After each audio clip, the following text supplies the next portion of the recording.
हाँ ज़रा ज़रूर हम लोग ज़रूर मिल सकते हैं। जो लोग लाहौर हैं तो हम एक अच्छा गेट टुगेदर कर सकते हैं।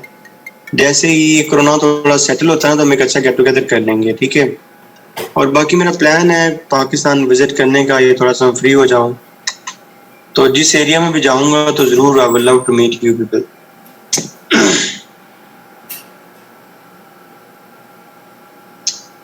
क्वेटा इंशाल्लाह मैं नेक्स्ट मंथ में आऊँगा इंशाल्लाह। I will be in next month I will be in Quetta and definitely I will meet you people. अच्छा चलो we start with balance of power.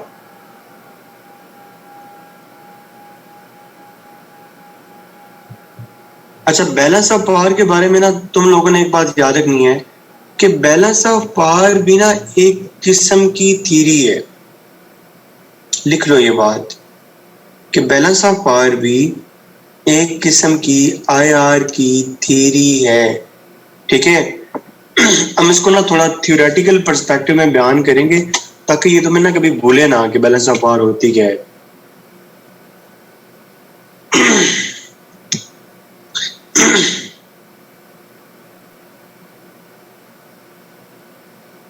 अच्छा यार ये तो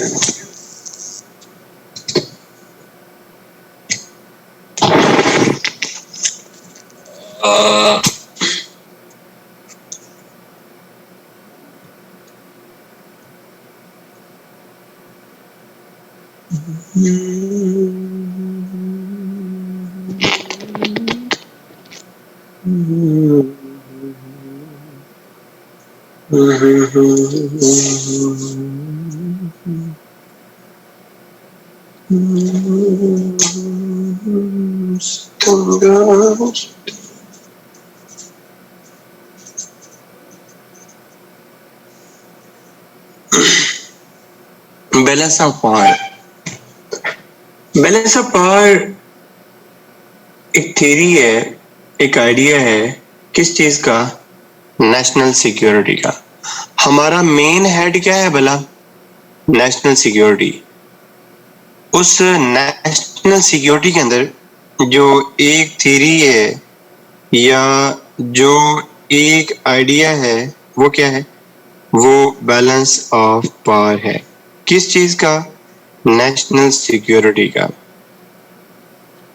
अब बात ये है कि नेशनल सिक्योरिटी का बैलेंस ऑफ पावर से क्या लेना देना है। जैसे ही आप ये लिंक एस्टेब्लिश करेंगे आपको बैलेंस ऑफ पावर की सारी समझ आ जाएगी। अच्छा, नेशनल सिक्योरिटी में मेन थीम क्या है? नेशनल सिक्योरिटी का मेन थीम हमने कल क्या पढ़ा था? Absence of threat both internally and externally. यही हमने पढ़ा था ना कि नेशनल सिक्योरिटी का ये मतलब होता है कि जब आपको कोई थ्रेट ना हो, जब आपको एब्सेंस ऑफ थ्रेट हो बोथ इंटरनल एक्सटर्नली, जब आपको किसी किस्म का कोई थ्रेट ना हो, that is levelled as national security. और नेशनल सिक्योरिटी का जो एक थीम है, जो एक आइडिया है, जो नेशनल सिक्योरिटी के लेवल को अचीव करने का एक आइडिया है, that is called balance of power. हमने रियलिज्म पढ़ा था और हमने दो किस्म के रियलिज्म देखे थे। एक थे ऑफेंसिव रियलिज्म और एक था डिफेंसिव रियलिज्म। ऑफेंसिव रियलिज्म वो होता है कि जिसके अंदर बंदा बढ़ चढ़ के चले, ऐसी की तैसी किसी की कोई मेरी तरफ आंख उठा के देखे। मैंने अपने आप को इतना पावरफुल कर लूंगा, इतना पावरफुल कर लूंगा कि कोई मुझे आंख उठा के देख ही नहीं सकेगा, जैसे कि यूएस थे। एंड डिफेंसिव रियलिज्म कि यार हमने जंगें नहीं करनी, हमने प्रॉब्लम्स नहीं करने, हमने चुप करके अपनी नेशनल सिक्योरिटी को डिफेंड करना है इन केस ऑफ पाकिस्तान। अब इस सारी चीज से मैं लिंक करने लगा हूं बैलेंस ऑफ पावर को balance of power national security को balance of power balance of power national security को अचीव करने की एक थ्योरी है, जिसका बेसिक मुद्दा ये है कि किसी भी सिस्टम के अंदर कोई भी स्टेट या बहुत पावरफुल ना हो जाए या कोई भी स्टेट बहुत वीक ना हो जाए, बल्कि स्टेट्स के दरमियान एक रिलेटिवली एक मुनासिब बैलेंस रहे, जो उनको स्टेट ऑफ वॉर से निकाल के स्टेट ऑफ पीस में रखे।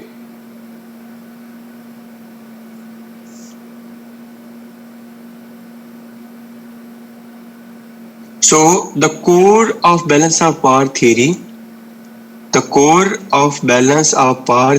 is the idea that national security is enhanced when military capabilities are distributed so that no one state is strong enough to dominate all others। कि कोई भी एक state की मिलिट्री कैपेबिलिटी इतनी ज्यादा ना हो जाए कि वो दूसरी स्टेट पे कब्जा कर ले। That is termed as balance of power. अच्छा, अब बैलेंस ऑफ पावर की अगर हम डेफिनेशन देखें जो कैगले ने या यूजी ने दरियाफ्त की, वो ये थी कि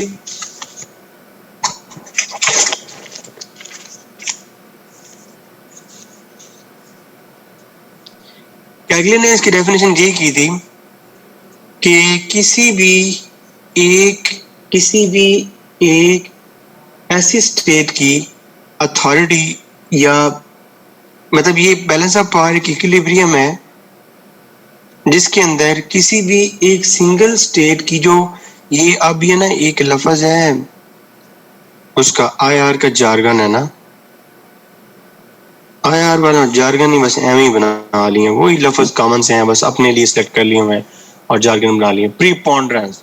अब प्रीपोंडरेंस क्या होता है कि किसी भी एक माइटी स्टेट की दूसरी स्टेट के ऊपर प्रीपोंडरेंस ना कायम हो जाए। ठीक है। अच्छा, अब अगर हम देखें आईआर की जो इसको अचीव करने की, बैलेंस ऑफ पावर को अचीव करने के तरीके कितने हैं, बैलेंस ऑफ पावर को अचीव करने के वेज कितने हैं।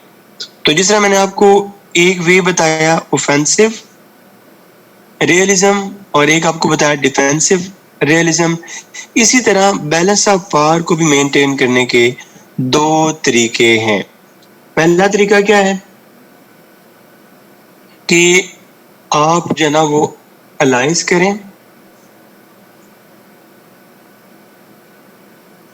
और जो दूसरा तरीका है दैट इज बैंड वैगनिंग। अब ये जो बैंड वैगनिंग है ये भी आईआर का एक जार्गन है, ये याद रखने सारे जार्गन। Band wagoning. अच्छा, अब अलायंस का क्या मतलब है कि अगर कुछ वीकर स्टेट्स हैं तो वो किसी एक स्ट्रॉन्ग स्टेट के साथ अलायंस बना लें।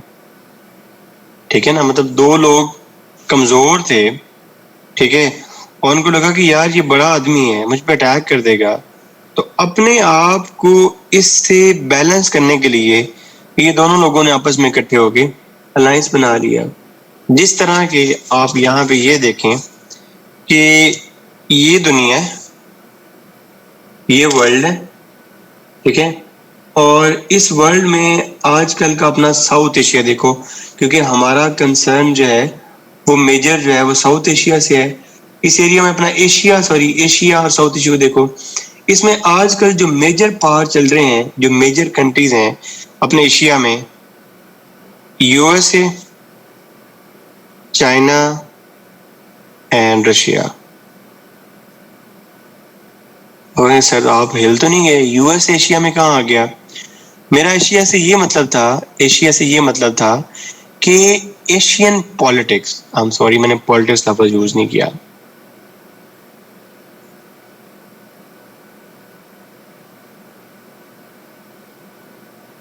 एशियन पॉलिटिक्स, ठीक है।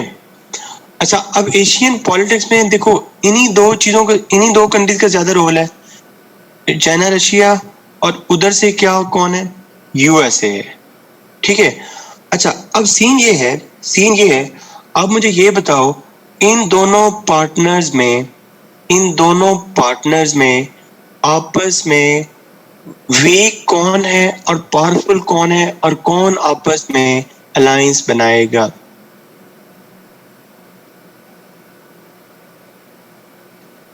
यूएसए स्ट्रांग है, चाइना एंड रशिया आपस में अलायंस बनाएंगे, ठीक है। हो गया बैलेंस ऑफ पावर। अगला स्टेप क्या होगा कि यहां पे एक मुल्क और भी है, इंडिया। और इंडिया आजकल, और एक मुल्क है पाकिस्तान, ठीक है। हुआ क्या है पिछले दिनों क्या हुआ है कि पाकिस्तान तो चाइना के साथ हमेशा से था ही था, पाकिस्तान तो चाइना के साथ हमेशा से था ही था। रशिया की दोस्ती इंडिया के साथ टूट गई, रशिया की दोस्ती इंडिया के साथ काफी हद तक टूट गई। तो रशिया ने दोस्ती लगा ली किसके साथ, सॉरी, इंडिया ने दोस्ती लगा ली किसके साथ, यूएसए के साथ, ठीक है। और ये वाला जो अलायंस था, वो बजाय ऐसे बनने के, ये वाला अलायंस आजकल करंटली मैं आपको बता रहा हूं कि ऐसे शेप हो रहा है। ऐसे ही है कि नहीं है?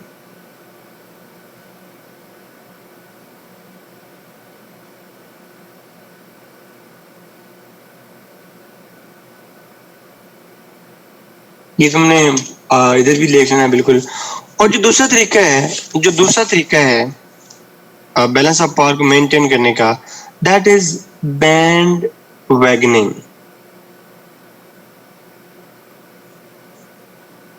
और मैं इस बैंड वैगनिंग को बैलेंस ऑफ पावर नहीं समझता पर्सनली मैं इस बैंड वैगनिंग को बैलेंस ऑफ पावर नहीं समझता, क्योंकि मुझे ये लगता है कि ये जो सिस्टम है, this bandwagoning, this is opposed this is oppose to balance of power. वो कैसे? क्योंकि देखो ना, आपने हमेशा बैंड वैगनिंग किसके साथ करनी है? आप कभी किसी वीकर के साथ बैंड वैगनिंग करोगे? आप सोमालिया के साथ क्यों जाके अटैच होंगे भाई? आप सोमाली के साथ क्यों अटैच होंगे? आप हमेशा किसके साथ अटैच होना पसंद करेंगे?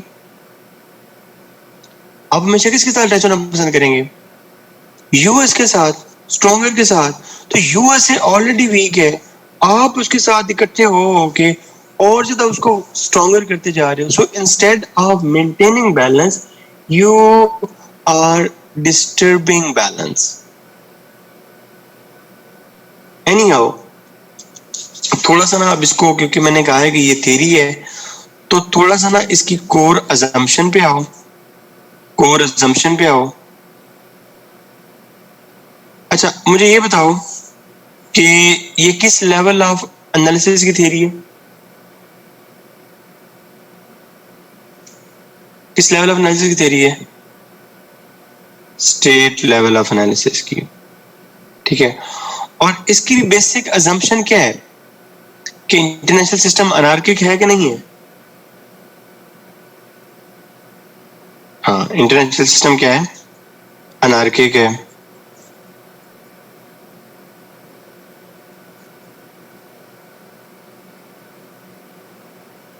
अच्छा, अब मुझे ये बताओ कि इसके मुताबिक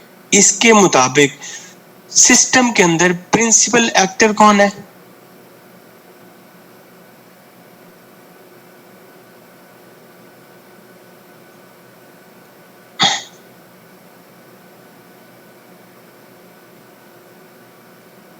और जब ये सोल्यूशन की तरफ जाती है, जब ये थ्योरी सोल्यूशन की तरफ जाती है कि दुनिया के अंदर कैसे पीस लेके आना है, तो ये पीस का फार्मूला क्या देती है?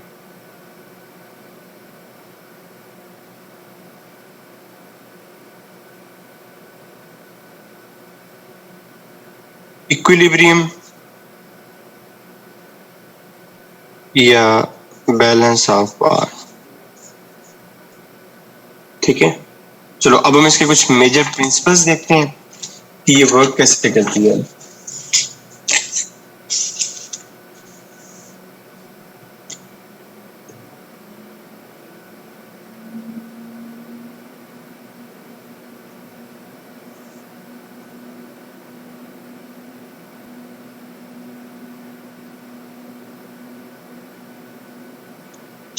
और बैंड वैगनिंग ये होती है कि जब आप किसी पावरफुल कंट्री के साथ अटैच होने लग जाए, that is called band wagoning. ठीक है, जिस तरह कोल्ड वॉर में काफी सारे कंट्रीज किसके पीछे मुंह उठा के चल पड़े थे? कोल्ड वॉर में काफी सारे कंट्रीज यूएस के पीछे मुंह उठा के चल पड़े थे।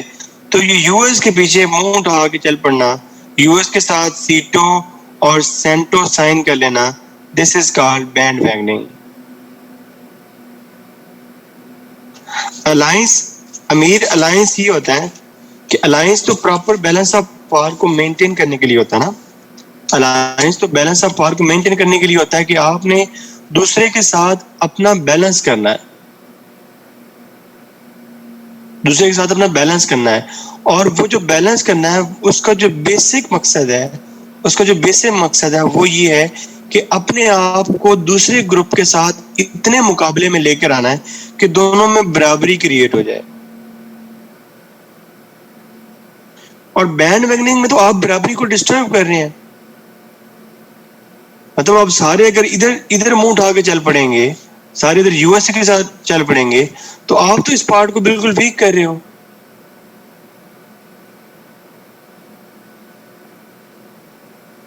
ठीक है,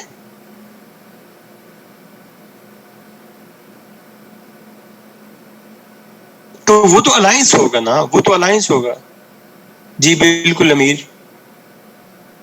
प्रीपोंडेंस ये होती है, प्रीपोंडेंस ये होती है कि अगर कोई बहुत ज्यादा स्ट्रांग हो, जैसे यूएसए बहुत ज्यादा स्ट्रांग है, ठीक है, यूएसए, असद अभी तो एग्जांपल बताइए बेटा।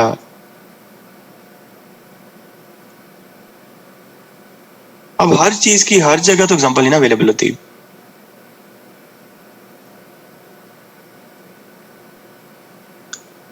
अभी मैं पता नहीं क्या बताने लगा था, मेजर प्रिंसिपल नहीं, ये यूएस की क्या बताने लगा था मैं, आई जस्ट फॉरगॉट। प्रीपोंडेंस, अच्छा, जैसे यूएसए है और यूएसए बहुत ज्यादा स्ट्रांग है, तो यूएस की यूरोपियन यूनियन के ऊपर एक लेवल ऑफ प्रीपोंडेंस है कि यूएस जो कहेगा यूरोपियन यूनियन उसको एक्सेप्ट करेगी। That is the preponderance of US over EU. Influence कह लो, लेकिन इन्फ्लुएंस देखो सिंपल इंग्लिश का लफ्ज है, ठीक है, और यहाँ पे जो प्रीपोंडेंस है, ये डोमिनेशन है, ये थोड़ा आईआर की लैंग्वेज में आ जाता है। मेन जो प्रिंसिपल्स हैं उनमें जो पहला प्रिंसिपल है that is counter balancing.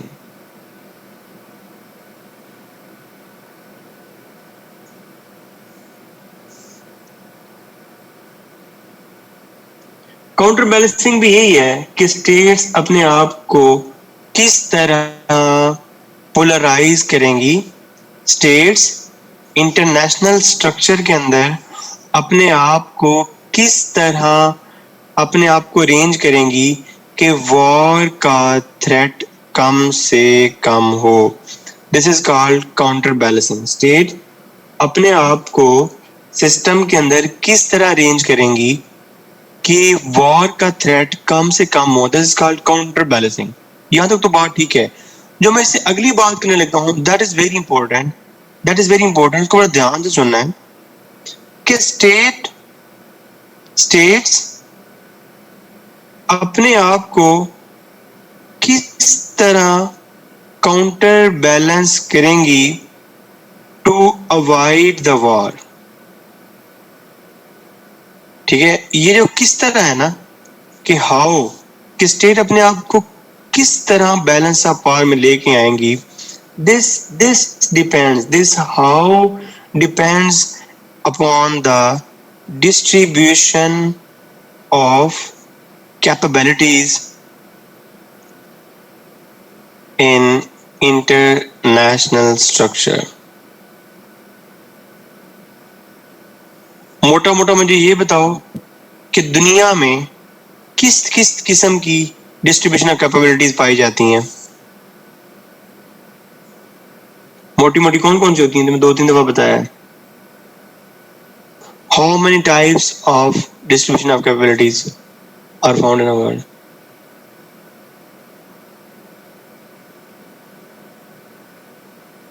Very good, शाबाश. ठीक है, resources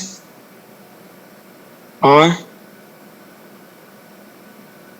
economy, population, military, technology.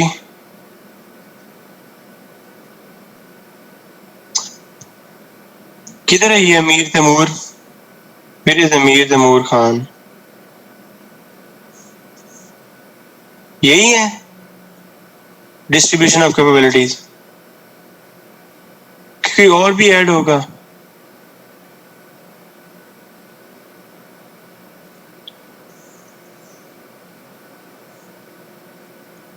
ये डिस्ट्रीब्यूशन ऑफ कैपेबिलिटीज है.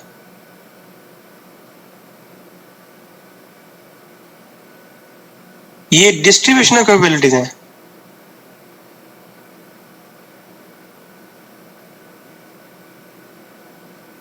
लफ्ज पे तो गौर करो. डिस्ट्रीब्यूशन ऑफ कैपेबिलिटीज कि दुनिया के अंदर, सिस्टम के अंदर कैपेबिलिटीज किस तरह डिवाइड हुई हुई है, ना कि वो ये पूछ रहा है कि कैपेबिलिटीज किन चीजों से मिलके बनती हैं.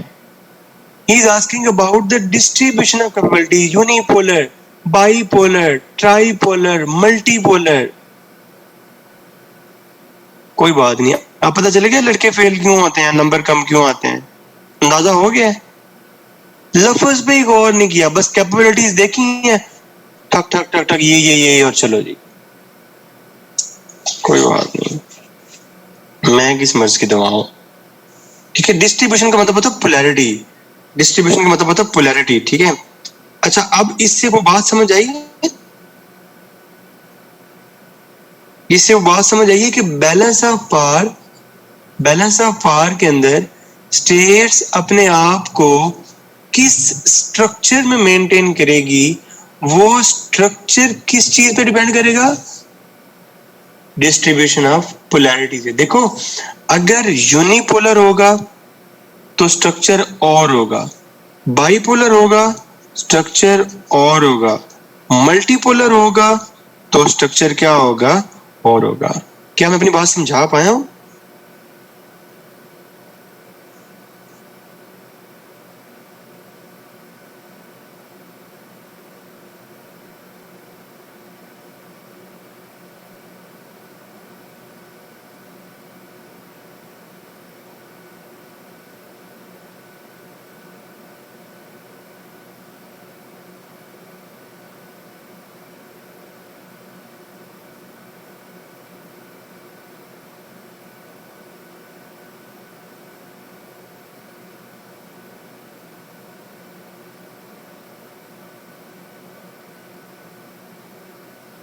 मैंने ये कहा है कि इंटरनेशनल लेवल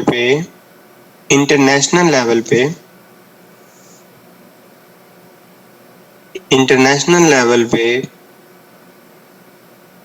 जो स्टेट्स हैं वो किस किस्म का बैलेंस ऑफ पावर करेंगी, अपने आप को किस तरह अरेंज करेंगी, वो किस तरह जो है, ये जो हाउ जो है, ये डिपेंड करेगा कि स्ट्रक्चर के अंदर डिस्ट्रीब्यूशन ऑफ कैपेबिलिटी किस तरह है. अब मेरी बात को ध्यान से सुनो. देखो, अगर दुनिया के अंदर बाईपोलर सिस्टम होगा, अगर दुनिया के अंदर बाईपोलर सिस्टम होगा तो फिर स्टेट्स किस तरह बैलेंस ऑफ पावर करेंगी?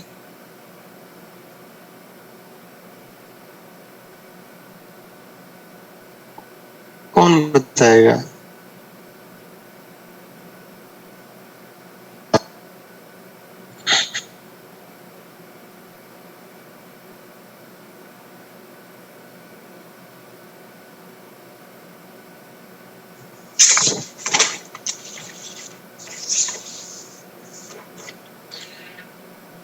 बैंड के अलावा कुछ और सोचो ना, कुछ और सोचो बैंड के अलावा। यूएस है, ये इस तरह बैलेंस ऑफ पावर करेंगे। काटिया साहब सोचें कुछ।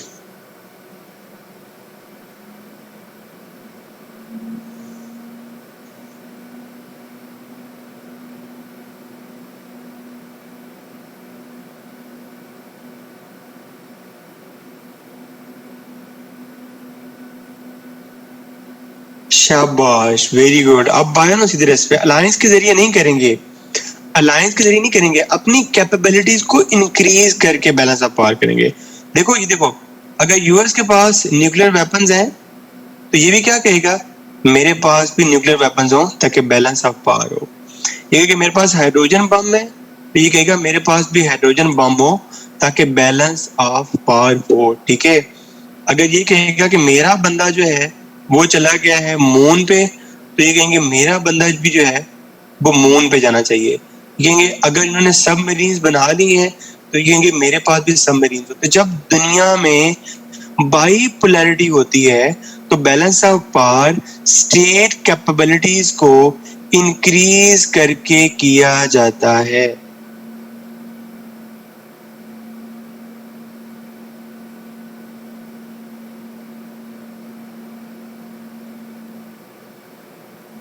तो कंपटीशन के अंदर तो बैलेंस होता है, कंपटीशन के अंदर तो बैलेंस होता है।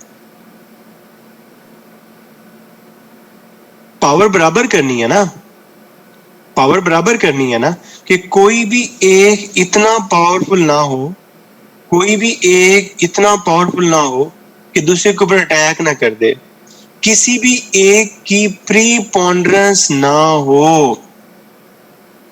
देखो ना, जब आप एसी बन जाओगे माशाल्लाह, या आप एएसपी बन जाओगे, या आप किसी और सर्विस में चले जाओगे तो आपको बड़ा घर, बड़ी गाड़ी और ये सारी चीजें क्यों दी जाती हैं? उनका बेसिक फंक्शन क्या है? उनका बेसिक फंक्शन क्या है?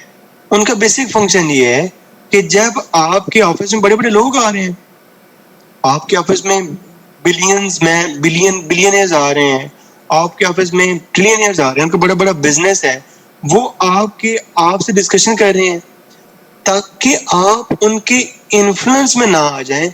उसीलिए आपका स्टेटस जो है वो हाई मेंटेन किया जाता है ताकि वो जब आए तो आपका प्रीपोंडरेंस लेवल हो, आपको तुम्हारी ऐसी की तैसी, मेरे पास अपना भी सारा कुछ है, मैं तुम्हारे साथ वही करूंगा जो मेरी बुक में लिखा है, ऑफिशियली तुम्हारे साथ करूंगा।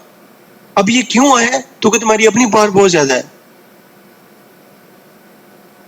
So now apply on this कि बैलेंस ऑफ पावर के अंदर जब बाइपोलैरिटी होती है, जब बाइपोलैरिटी होती है तो बाइपोलैरिटी में अपनी कैपेबिलिटीज को इंक्रीज करके बैलेंस ऑफ पावर को मेंटेन किया जाता है। असल समझ आ गई है?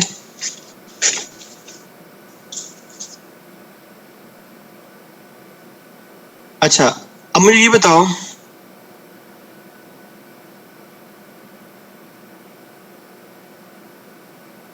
अब मुझे ये बताओ कि जब मल्टीपोलैरिटी होती है, जब मल्टीपोलैरिटी होती है तब कैसे बैलेंस ऑफ पावर मेंटेन किया जाता है? शाबाश, तब जो है ना वो अलायंसेस के जरिए किया जाता है। जिस तरह देखो, भी मैं तुम्हें पहले पेज पे पढ़ाया, चाइना भी उभर रहा है, रशिया भी उभर रहा है, साथ में इंडिया भी उभर रहा है, पाकिस्तान का भी रोल है, तो तब यहाँ पे क्या होगा? काउंटर बैलेंसिंग होगी।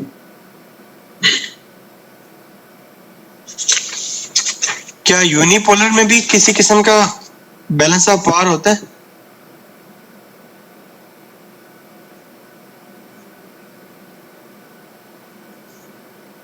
यूनिपोलर में तो बैलेंस ऑफ पावर डिस्टर्ब हो चुका होता ना। इसमें क्या होती है? यूनिपोलैरिटी में क्या होती है? यूनिपोलैरिटी में क्या होती है? अभी लफ्ज सिखाया तुम्हें, अभी एक लफ्ज सिखाया है।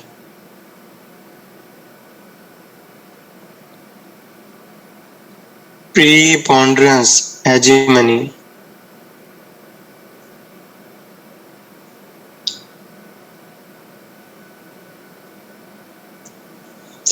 बैलेंस ऑफ पावर का दूसरा प्रिंसिपल क्या होता है?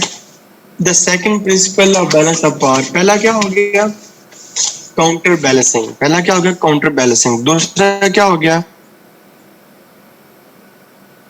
सस्टेनिंग स्टेटस को। अगर मैं तुम्हें कहूं ना कि बैलेंस ऑफ पावर का मतलब ही क्या होता है, तो उसका मतलब ही स्टेटस को होता है। आपने सिस्टम के अंदर स्टेटस को मेंटेन करना होता है।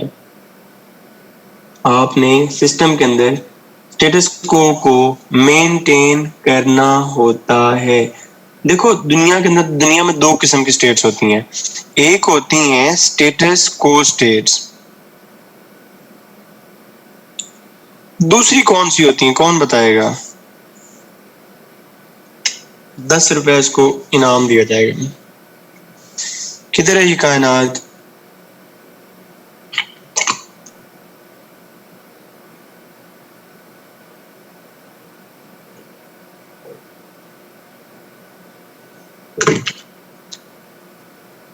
दूसरी कौन सी होती है?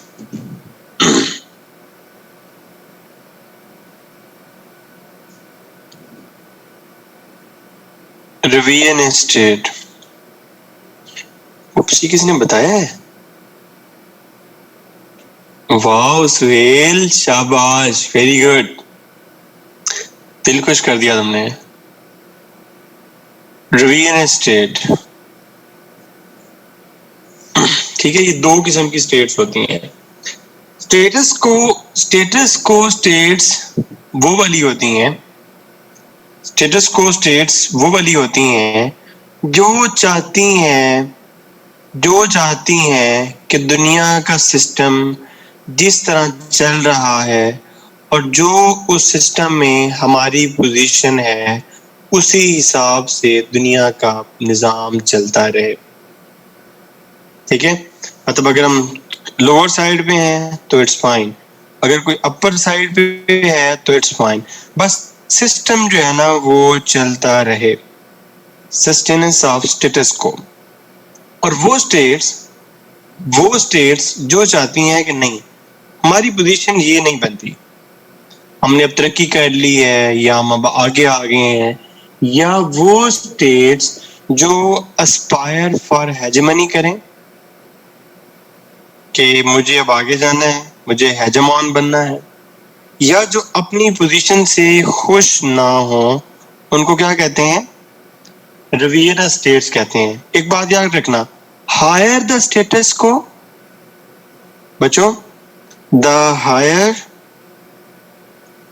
द स्टेटस को, नीचे क्या लिखेंगे? The higher the balance of power, the higher the revisionist, the lower balance of power. अगर आप दुनिया को 18th सेंचुरी में देखें, दुनिया को 18th सेंचुरी में देखें या उससे पहले दुनिया को 17th सेंचुरी में देखें, तो 17th सेंचुरी के मिड में एक बहुत बड़ा इवेंट हुआ था। कौन सा हुआ था?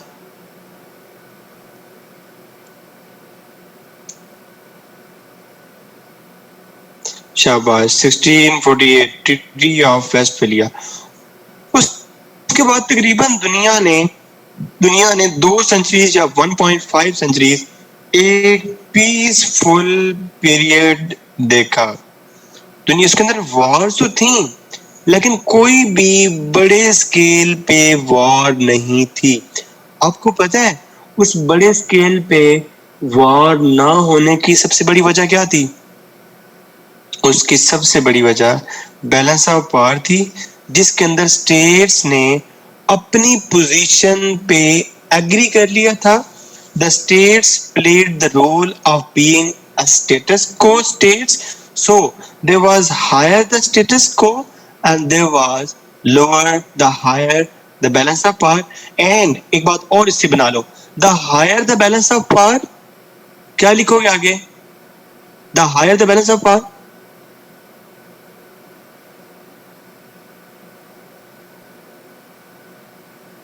the higher the peace. The higher the peace.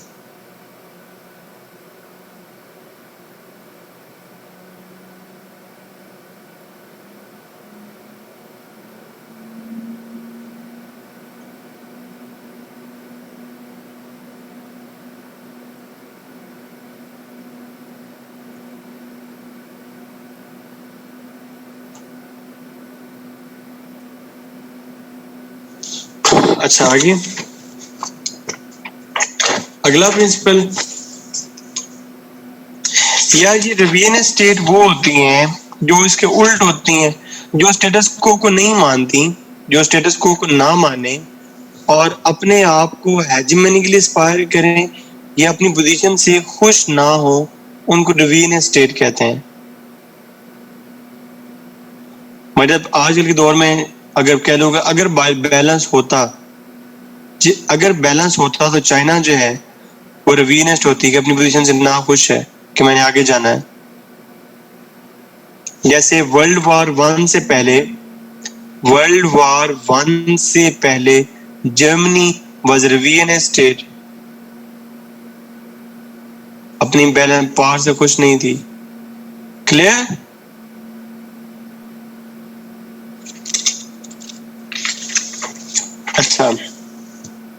अच्छा, इसका तीसरा प्रिंसिपल क्या हो जाएगा? पहला प्रिंसिपल क्या हो गया? पहला रिवाइज कर लो साथ साथ। पहला क्या था बताओ? बैलेंस ऑफ पावर का पहला प्रिंसिपल क्या था? Counter balancing. दूसरा स्टेटस को। तीसरा securing state sovereignty। ये इतना मुश्किल नहीं है, आपने सोवरेनिटी पहले दिन से पढ़ी हुई है। सोवरेनिटी देखो, बैलेंस ऑफ पावर का प्राइमरी कंसर्न क्या है? बैलेंस ऑफ पावर का प्राइमरी कंसर्न क्या है? सिक्योरिटी लेके आना, ठीक है। और सिक्योरिटी के अंदर, आपकी ट्रेडिशनल सिक्योरिटी के अंदर सबसे बुनियादी चीज क्या है? आपकी सोवरेनिटी, मिलिट्री सोवरेनिटी। और आखिरी इसका प्रिंसिपल ये है कि इसकी वजह से दुनिया के अंदर स्टेबिलिटी जो है वो मेन नहीं होती। कभी दुनिया में होती थी, वाकई हुई थी, एक एरा आया था जिसको दुनिया 18th सेंचुरी से जानती है।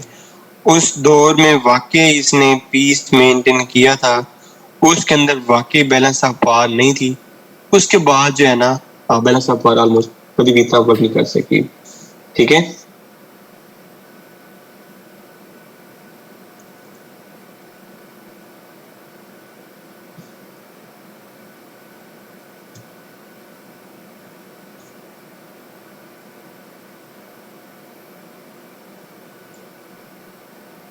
अच्छा अब थोड़ी सी एक चीज है, आपने बस ये थोड़ा सा ये देखना है कि है ये जो हाउ बैलेंसिंग इज डन। मतलब अगर दो कंट्रीज आपस में बैलेंसिंग कर रहे हैं तो वो कैसे बैलेंसिंग कर रहे होंगे, क्या क्या उसमें चीजें होंगी? सोचो, आज खुद सोचो, अल्टीमेटली तुम्हारे जिम्मे ये सारी चीजें आ जाएंगी। कोई कंट्री बैलेंसिंग कैसे कर रहा होता है? पहला rule, divide and rule.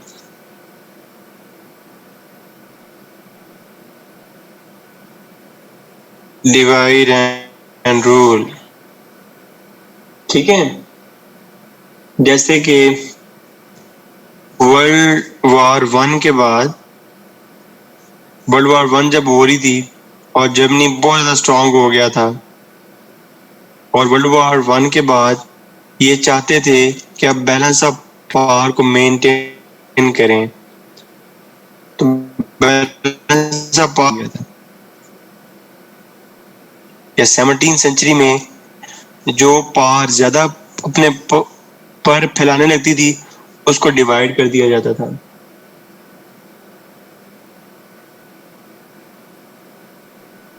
Even कि बिलीव यू मी कि अगर आपको, ये मैं बाद में पढ़ाऊंगा, अभी बस आपको बता देता हूँ, अभी बस बता देता हूँ, पढ़ाऊंगा बाद में, कि 17th और 18th सेंचुरी में, वर्ल्ड वॉर 1 से पहले जब जर्मन अपनी यूनिफिकेशन कर रहे थे, तो वर्ल्ड वॉर 1 से पहले भी फ्रांस जर्मन एम्पायर के साथ यही करता था कि बैलेंस मेंटेन करने के लिए हमेशा इसको डिवाइड कर देता था, divide and rule 17th century, since 17th century ये कर रहा था ये।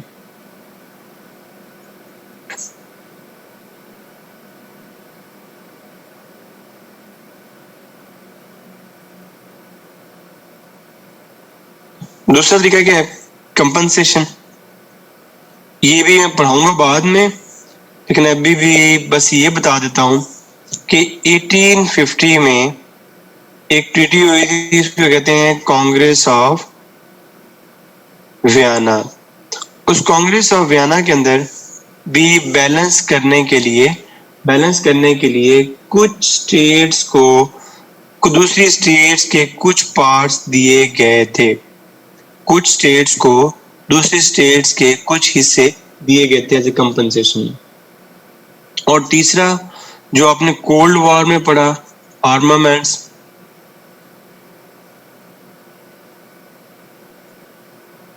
सबसे ज्यादा जब यूएसए एंड यूएसएसआर आप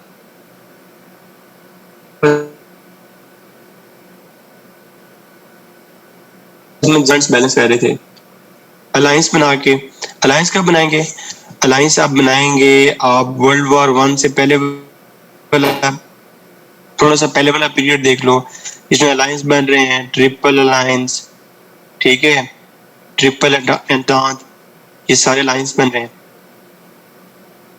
ये भी हम पढ़ेंगे, ये सारी हिस्ट्री का पार्ट में पढ़ाऊंगा तुम लोगों को, ठीक है। उसके बाद इंटरवेंशन करके, जैसे इंडिया को अगर लगता था कभी, अगर इंडिया को कभी लगता था कि ये पाकिस्तान है, ठीक है, और इधर जो है ना वो पाकिस्तान का ईस्टर्न पाकिस्तान है जिसको बांग्लादेश कहते हैं,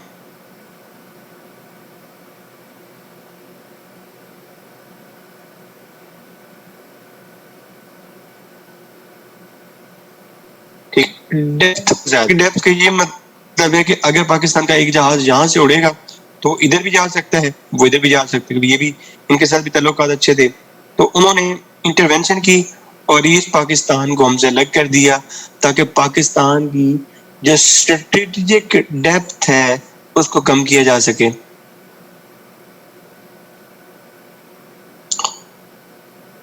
सर यूएसए की डिस्ट्रीब्यूशन, यूएसए और सीएसए जो हुई थी उसको इस एग्जांपल में लिख सकते हैं या उसकी कोई एग्जांपल निकाल सकते। असद वो उनका जाती मसला था, उसके अंदर इंटरनेशनल कोई भी सिनेरियो नहीं था। US civil war was purely their civil matter. तुम सिविल मैटर को इंटरनेशनल रिलेशंस में क्यों लेके आ रहे हो?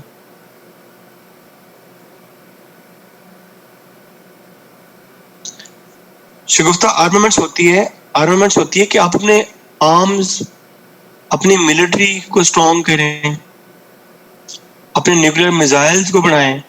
इसमें कोल्ड वॉर चली थी, ये यूएसए, ये यूएसएसआर, ठीक है।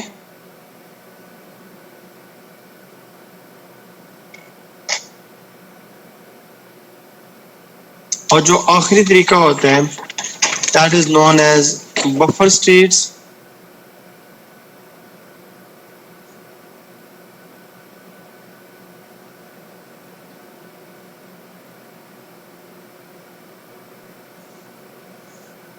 अब बफर स्टेट्स क्या होते हैं?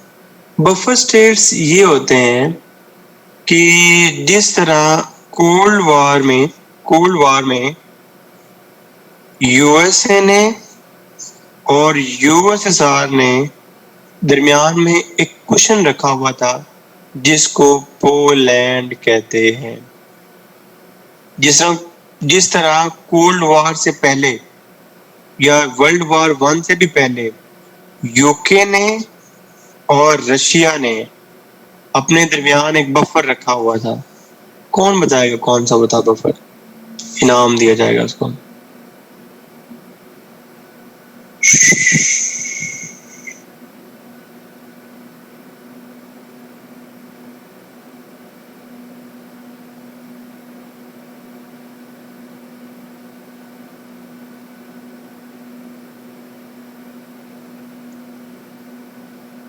कोई भी जवान नहीं है? शाबाश, वेरी गुड। अफगानिस्तान। अफगानिस्तान जब यूके की यहाँ पे हुकूमत थी तो ऊपर तक रशिया फैला हुआ था। तो यूके की जब भी रशिया के साथ इंटरवेंशन होती थी तो दरमियान में जो बफर का काम करता था, जो बैलेंस मेंटेन करने का काम करता था, that region is known as Afghanistan.